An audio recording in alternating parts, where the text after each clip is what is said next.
Hey guys, welcome back to another great episode of Brick City Blockade Podcast Network, talking far, far away. And on this very special episode, sitting across from me is Mr. Cameron Day. Cameron, how is it going this evening? It's going good. How about you, Robin? Not too bad. Thanks so much for coming on. Yeah, no problem. It's exciting. It's always great when we can sit down, talk a little bit of Star Wars, and talk about what we are doing for the comic book community and for the nerd community as a whole. So, Cameron, when it comes to Star Wars specifically, I know it's such a tough thing because there's just so much to this universe. Is there a specific movie that you really like to reflect on or go back to when it comes to the Star Wars universe?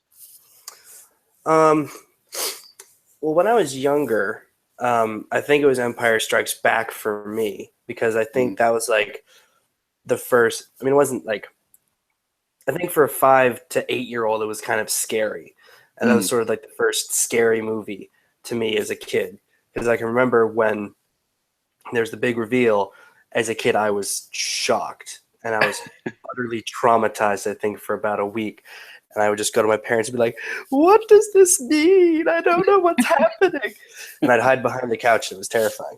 But I think now the movie that I think I like the most, I think is Rogue One. Because for me, grew up loving the other movies. But then when I got to a certain point, I was like, okay, what happens between everything?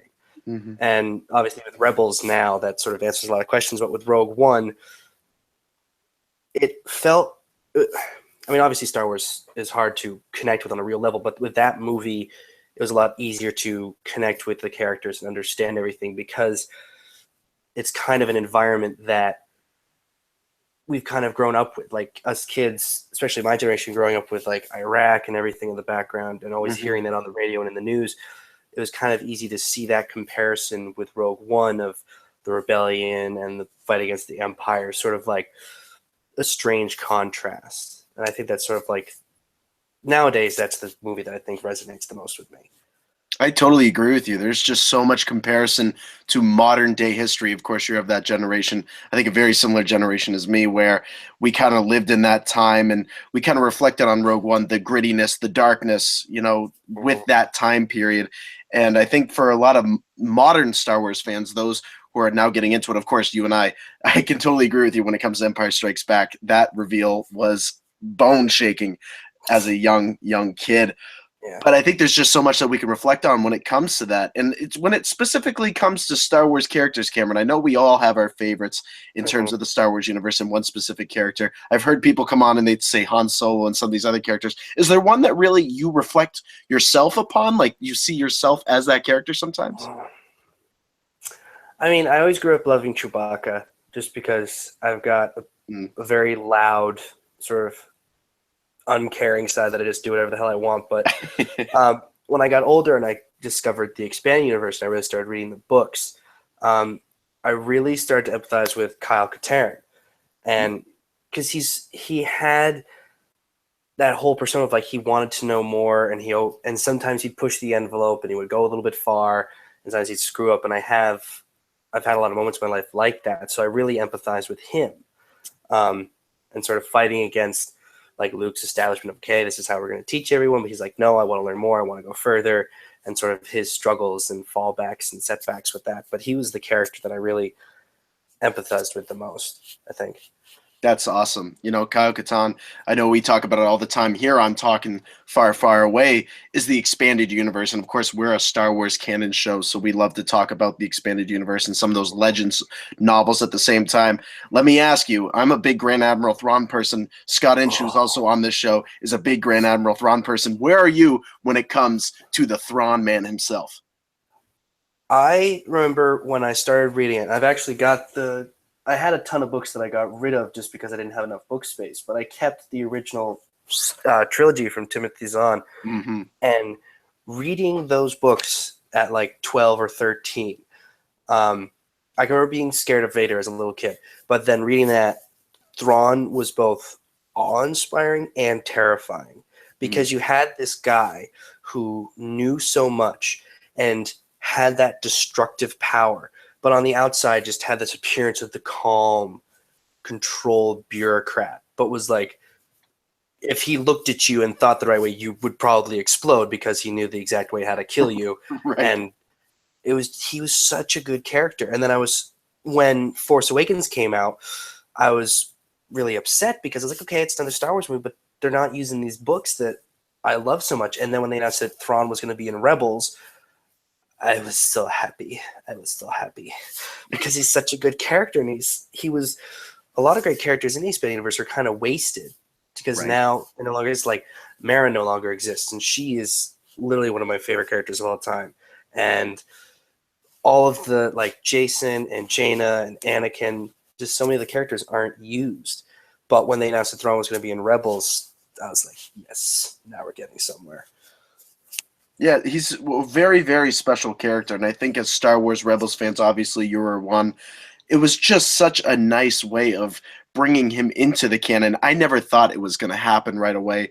I never even thought that the day would come when Grand Admiral Thrawn was going to be brought back into canon. However, I think with Disney taking over Star Wars, we talk about it all the time here on the podcast network, and a lot of our fans come on and talk about it, that when Disney bought this, and Dave Filoni, of course, the mind behind Clone Wars, the master, alongside Pablo Hidalgo, of kind of working in those Legends characters at times, that was the right time to do it. And I think fans were really, really excited about it. Now, seeing him on TV, of course, was a great thing.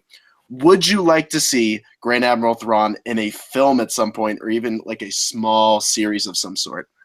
I would want to see that. I've definitely seen like all the stuff of people definitely want Hugo Weaving to play him, and I could definitely agree with that. I think he would be sort of the perfect casting for that kind of role. I would definitely want to see him live action at some point because he is one of those characters like Mara and the Solo kids that I think really should have been brought from the Legends and put into the live action films. And he has that gravitas as a character that could really show on screen, because like with the First Order, you've got obviously Kylo and Hux and all of those guys, and that very almost Nazi-like motif of the very extremist, very darker side. But with Thrawn, he runs the Empire very well, and it's very fluid under his control. And I think if you brought that character in, maybe in like one of the episode 25 or whatever, if they go that far, if you brought him in as with like the resurgence of the Empire, I think it'd be really cool. But I think he'd be a great character to bring into a film. I really think he would. Yeah, there's so much development. I think, obviously the Thrawn book, a lot of our listeners have read the book, the latest one, and we've talked about it here on Talkin' Far, Far Away, Scott and I. That book itself also propelled his character forward, but I think there's a lot we're going to learn in Rebels this season, of course, it being the last season.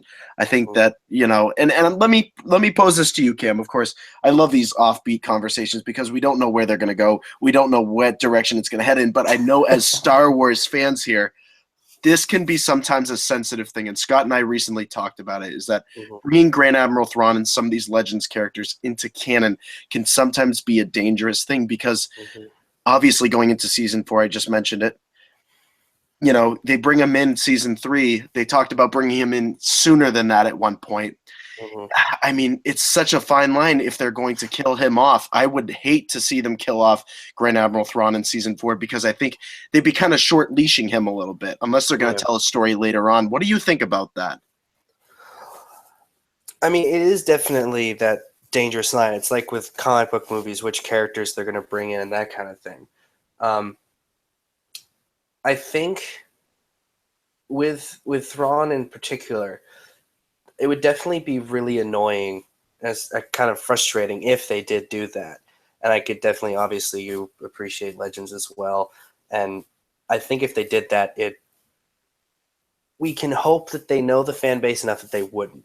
But I think if they did that, then that would probably create quite a stir. And then with the other characters, bringing them into film or TV, that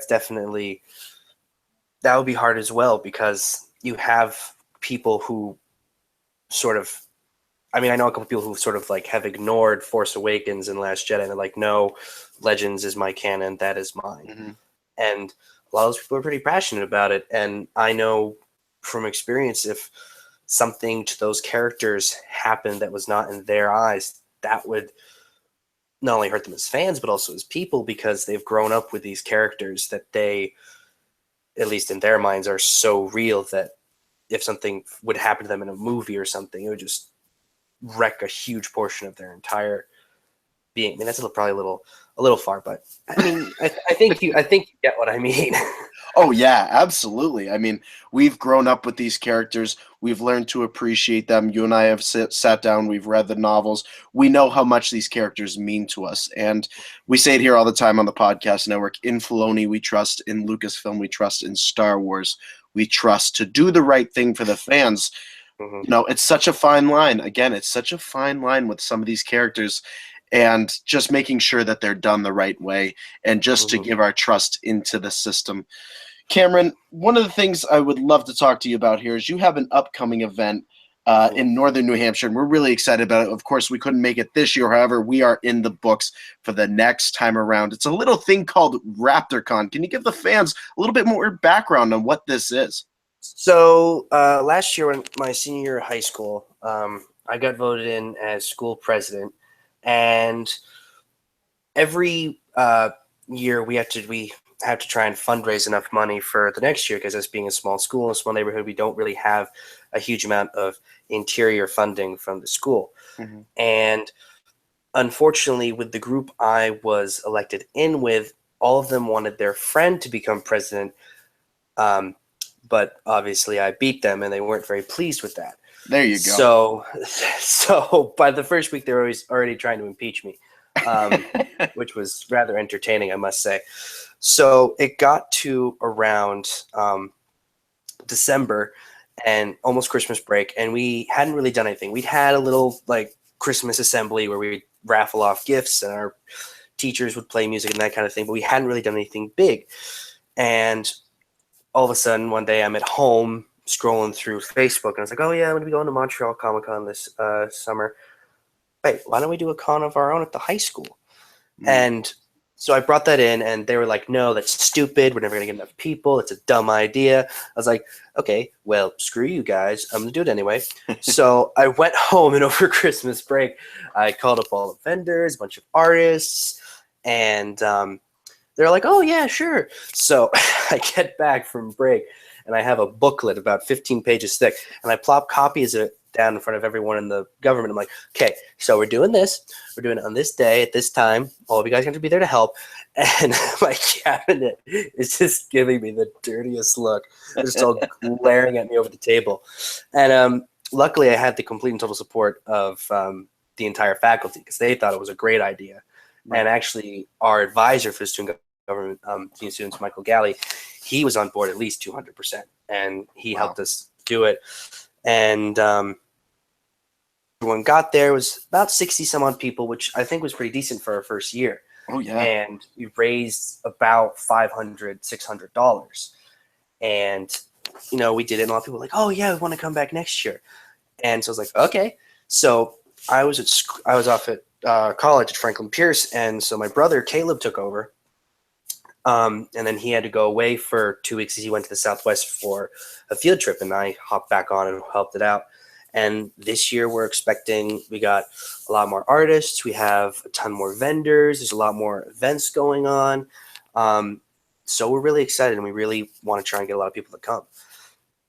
I love it. This is exactly what we talk about here on the network. And of course, I mean, it's such a great thing that if you want to start up a Comic-Con and you want to get the interest out there, it starts with just an idea, and it starts with a passion.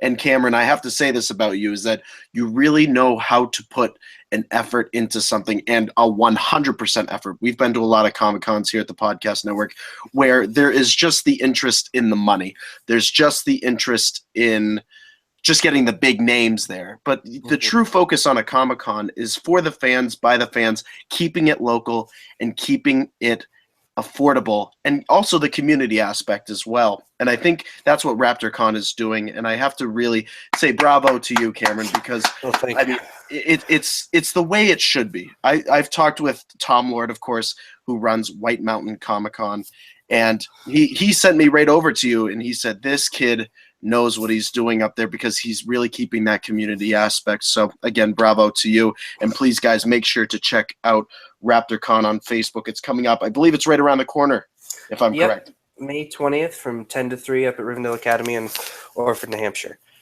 Beautiful. Right up the way. Just head straight north, get past the lakes, right into northern, beautiful New Hampshire. And we'll see you guys, hopefully, 2018. Cameron, this is a little part of the show. I don't know if you listen to us, but it's a little thing we like to call plug time. Okay. And this is where you can share where people can find you across social media, where people can find out more stuff about RaptorCon or anything you want to splur out to the good Star Wars fans. Alrighty. Well, we're on Facebook at RaptorCon, and our website is www.raptorcon.weebly.com. And we'd really love to have you guys come. It would really mean a lot.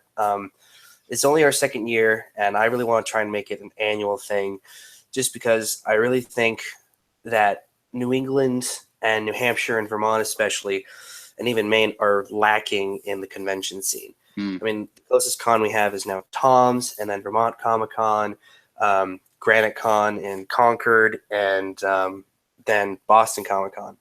And especially in our area, the neck of the woods, there's a lot of kids that don't have a ton of money that really would want to go to these big things, but they just don't have the funds, they don't have the time. And if we can make RaptorCon big, if you guys come and you help us and you come in and you pay and you take part of these events and you help these artists out, we want to try and keep this going so we can give back to the community and give back to these kids who want to go out and do these kind of things but just don't have the time or money. And that's one of the things RaptorCon is really about, is we want to help people in the community.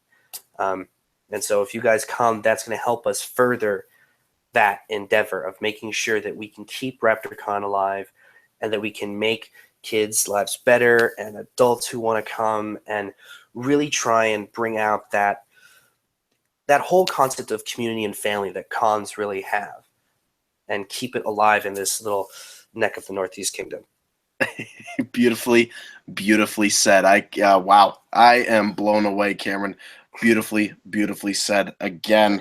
So you guys can also follow me over on Twitter at Mr. Vote Tweets. Make sure to head on over to Instagram. Follow me at The Official Vote. Make sure to subscribe to the Brick City Blockade Podcast Network on iTunes for great conversations like these. And please make sure to head on over to brickcityblockade.com for more information on RaptorCon and everything happening in a galaxy far, far away. Thank you so much for coming on, Cameron. Such a great conversation. Yeah, no problem. It was great coming on. All right, guys. Thank you so much for tuning into Talkin' Far, Far Away, our special episode with Cameron Day of RaptorCon. Make sure to check out everything they're doing on Facebook. Make sure you attend May 20th once again. And as we say here on the podcast network, may the force be with you. Always.